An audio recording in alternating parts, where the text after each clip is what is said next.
Good morning साथियों। अच्छे होंगे आप सब। काफ़ी दिनों के बाद हम वापस से इनकम टैक्स स्टार्ट कर रहे हैं। तो आज हम एक नया टॉपिक अब स्टार्ट कर रहे हैं जिसका नाम है डेप्रिसिएशन एंड अदर रिपेयर्स, ह्रास एवं अन्य छूट। देखो, डेप्रिसिएशन मूल्यह्रास जो है उसकी यदि आपसे परिभाषा पूछी जाए तो लगभग सारे स्टूडेंट जो परिभाषा देते हैं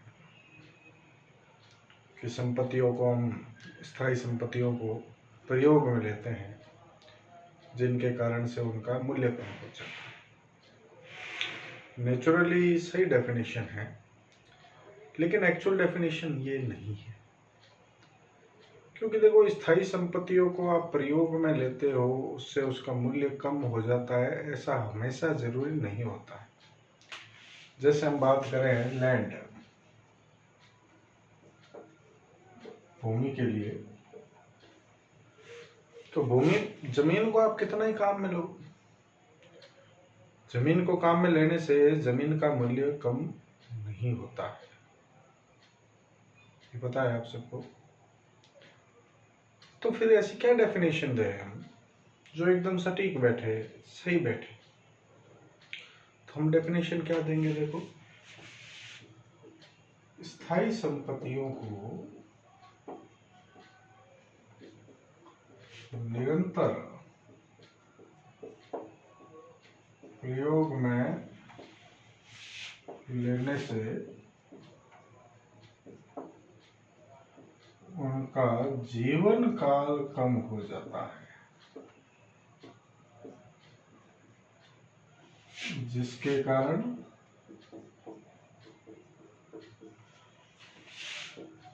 उनका मूल्य भी कम हो जाता है।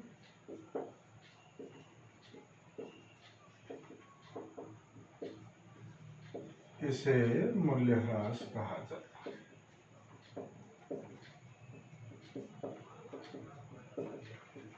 जीवन काल की बात बहुत इंपॉर्टेंट है।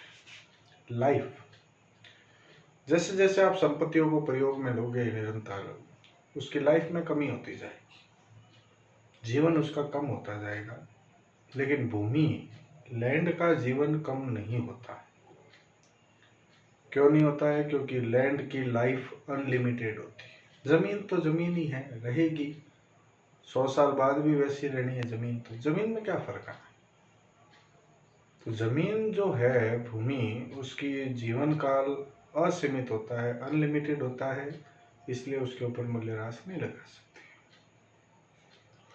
तो अब हम बात करें कि ये जो मूल्यह्रास का चैप्टर हम पढ़ रहे हैं, ये हमारे पॉइंट ऑफ व्यू से, इनकम टैक्स के पॉइंट ऑफ व्यू से क्या क्या बातें हैं इसमें, क्या क्या चीज़ें इम्पोर्टेंट है जिनके बारे में अपने को बात करनी है, तो उसकी हम बात करते हैं। तो सबसे पहले तो हम बात करते हैं, देखो,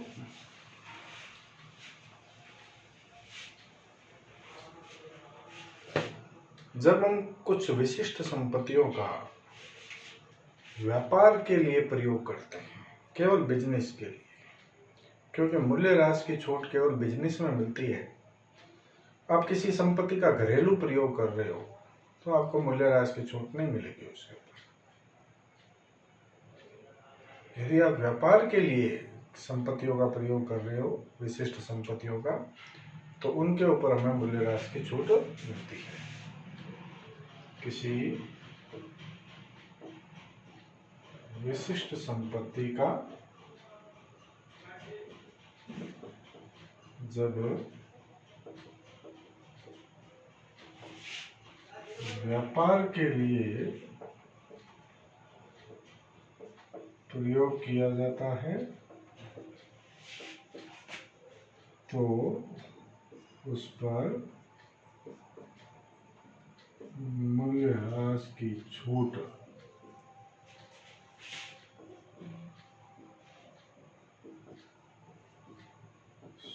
स्वीकृत की जाती है। व्यापार के लिए प्रयोग होना जरूरी है। तो इसकी कुछ शर्तें हैं। शर्तें क्या क्या होगी?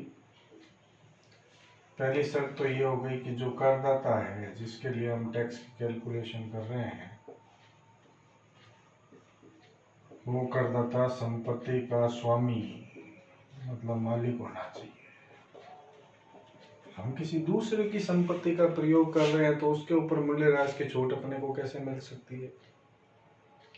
यदि हम खुद अपनी संपत्ति के मालिक है और अपने व्यापार में उसका प्रयोग कर रहे हैं तो उस व्यापार में अपने को मूल्यह्रास की छूट मिल सकती है। तो करदाता का संपत्ति का स्वामी होना जरूरी है। दूसरी बात, संपत्ति का प्रयोग व्यापार अथवा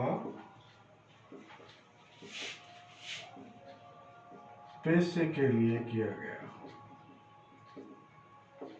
एक व्यापार होता है, एक पेशा होता है, प्रोफेशन। दोनों में फर्क क्या है? व्यापार में तो हम वस्तुओं का लेन देन करते हैं, आदान प्रदान करते हैं, लेकिन प्रोफेशन में कोई वस्तुओं का लेन देन नहीं होता। जैसे प्रोफेशनल व्यक्ति होते हैं, डॉक्टर हैं, वकील है, चार्टर्ड अकाउंटेंट है, टीचर है, ये सब प्रोफेशनल व्यक्ति है। ये कोई सामान थोड़ी बेचते हैं।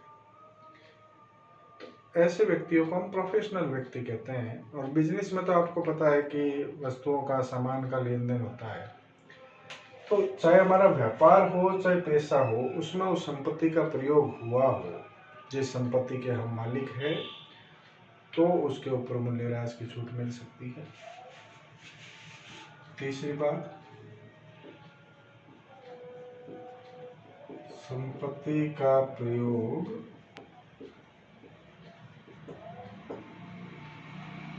गत वर्ष में किया गया।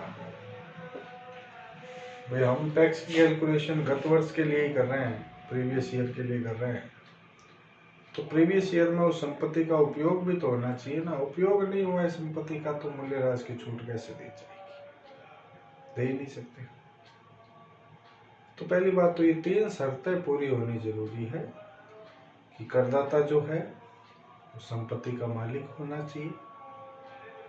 दूसरी बात, संपत्ति का व्यापार अथवा पैसे के लिए प्रयोग किया गया हो। तीसरी बात, संपत्ति का प्रयोग गत वर्ष में किया गया। ये सब बातें यदि पूरी हो रही है तो नो डाउट मूल्यह्रास की छूट दे दी जाएगी। तो पहली बात तो इन शर्तों के बारे में आपको ध्यान रखनी है।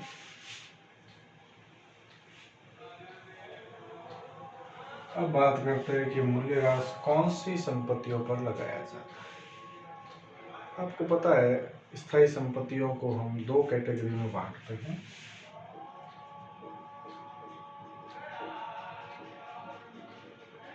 एक होती है मूर्त संपत्तियां, जिनको हम कहते हैं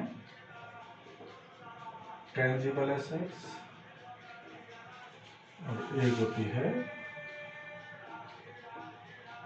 अमूर्त संपत्तियां,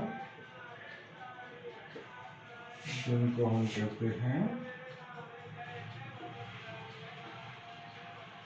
इंटेंजिबल एसेट्स। तो मूर्त संपत्तियां, टेंजिबल एसेट्स कौन कौन सी होती है? वैसे तो आप सबको पता ही है, building, furniture, plant and machine, ये सारी मूर्त संपत्तियां हैं जिनके ऊपर डेप्रिसिएशन, मूल्यह्रास की छूट दी जाएगी। और अमूर्त संपत्तियों में गुडविल नहीं लिखेंगे हम, पेटेंट है, कॉपीराइट, ट्रेडमार्क, लाइसेंस, ये सारी अमूर्त संपत्तियां हैं जिनके ऊपर मूल्यह्रास की छूट दी जाए।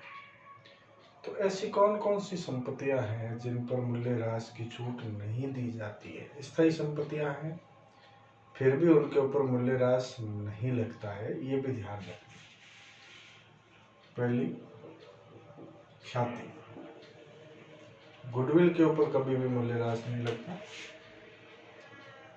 विनियोग, इन्वेस्टमेंट, पशुधन, लाइव स्टॉक, लैंड, भूमि, इन संपत्तियों पर मूल्यह्रास नहीं लगाया जाता। एक तो ये बात विशेष रूप से ध्यान रखनी है आपको। दूसरी बात, बिल्डिंग जो शब्द हमने काम में लिया है, भवन, तो भवन में क्या क्या चीजें शामिल होगी? भवन में बिल्डिंग तो खैर शामिल होनी है, इसके अलावा सड़क, ब्रिज, पुल, कुआं, ट्यूबवेल, इन सबको भी बिल्डिंग की कैटेगरी में शामिल किया जाता है। ये विशेष रूप से ध्यान रखना है आपको। इसी तरह से प्लांट एंड मशीनरी में क्या क्या चीजें शामिल होती है? पहली बात तो फर्नीचर को प्लांट एंड मशीन में शामिल नहीं करते। फर्नीचर अपने आप में एक अलग संपत्ति है। प्लांट एंड मशीन में देखो, जहाज, गाड़ियां, पुस्तकें, वैज्ञानिक यंत्र, चिकित्सा उपकरण, इन सब चीजों को हम प्लांट एंड मशीन में शामिल करते हैं। तो ये चीजें भी विशेष रूप से ध्यान रखें। एक बात और करते हैं, निम्न दशाओं में ह्रास छूट स्वीकृत नहीं की जाती। तो ऐसी कौन सी दशाएं हैं जिनमें ह्रास छूट स्वीकृत नहीं की जाती है? एक तो है, देखो, 1 मार्च 1975 या उसके बाद तथा 1 अप्रैल 2001 से पहले खरीदी गई विदेशी कार है, उसके ऊपर ह्रास, डेप्रिसिएशन की छूट नहीं दी जाती, किसी भी हालत में नहीं दे सकते। दूसरी बात, मूल्यह्रास की छूट संपत्ति की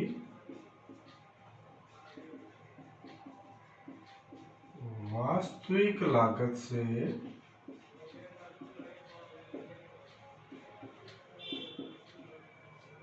अधिक नहीं होगी।